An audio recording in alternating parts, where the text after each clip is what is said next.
આખા ઝોપડી કૃપા ચેનલમાં તમારું સ્વાગત છે। મિત્રો, મેં અમદાવાદના નેનપુર ગામમાં આવેલા પાવરવાળા ચુડેલમાના મંદિર વિશે શું છે મિત્રો ચુડેલમાનો ઇતિહાસ તે આપણે આ વિડીયોમાં જાણીશું। મિત્રો, ચેનલમાં નવા હો તો ચેનલને લાઇક, શેર અને સબસ્ક્રાઈબ કરી દેજો। મિત્રો, આ ચુડેલ માતાના મંદિરે સાડીઓ બહુ જ ચડાવવામાં આવે છે। શું છે આ ચુડેલ માતાને કેમ સાડીઓ ચડાવે છે? ચુડેલ માતાનું મંદિર આજથી 50 થી 60 વર્ષ જૂની સ્થાપના છે। મિત્રો, આજ તો ચાલો શરૂ કરીએ। મિત્રો, 50 થી 60 વર્ષ જૂની વાતો છે। મિત્રો, આ નેનપુર ગામના રોડ ઉપર એક્સિડન્ટ બહુ જ થતા હતા અને જે પણ એક્સિડન્ટ થાય તેમાં વ્યક્તિનું મૃત્યુ થઈ જતું હતું।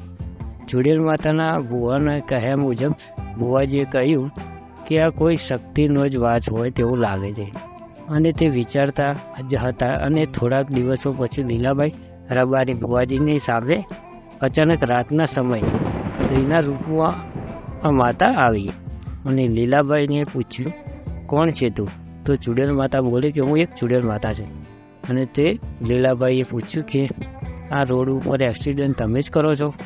તો માતાજી કહે છે, હા હું જ કરું છું। લીલાબાઈએ કહ્યું તે અહીંયા બેસાડીએ તમને અને તમે કહો એમ કરીશું તો આ બધું બંધ થઈ જશે એક્સિડન્ટ? તો માતા બોલી કે મને અહીંયા બેસાડો અને મારું નિવેદ કરો તો હું અહીંયા બેસીને કોઈને હેરાન નહીં કરું। ત્યારે લીલાબાઈએ પૂછ્યું કે તમને નિવેદમાં શું જોઉં છો? ત્યારે ચુડેલ માતા બોલી કે મારે ચવાણું, દારૂ, શીરો અને ચવાણું અને સાડીઓ જોઈશે। ત્યાર પછી આ લીલાબાઈએ ગામ લોકોને અને સરપંચને બધાને ભેગા કરી આ વાત કરી અને ચુડેલ માતાની સ્થાપના કરી।